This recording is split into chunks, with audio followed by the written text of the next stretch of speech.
Der går en mand i Assens by. Han hedder Søren, det ved vi nu. En politiker, der prøver noget nyt. Ikke alt det der slips, så tør politikers sult.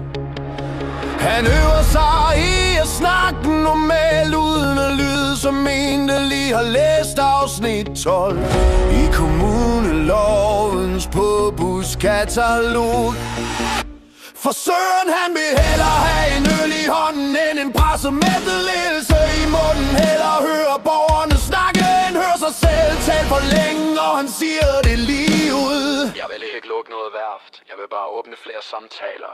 Han er ubefanden, den stakkel, så han kender smerten nederlagene og det følelsesmæssige skræmmende mirakel. Når vi en sjælden gang vinder en kamp uden at få ondt i sjælen. Det har gjort ham ydmyg, tålmodig og vant til at lytte imod en kvalitet, og enhver kommune burde hyre på stedet. Lidt refrænsting.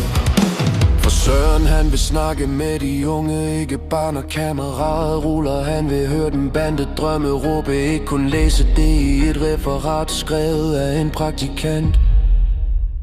Han er en mand, der kan lide øl og damer på den uskyldige fynske måde, hvor man smiler lidt skævt og siger, ja, det kan jeg vel egentlig godt.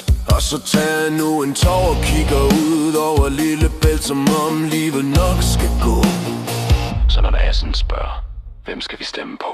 Så står Søren der som en ovikam, klok 14 i regnvejr.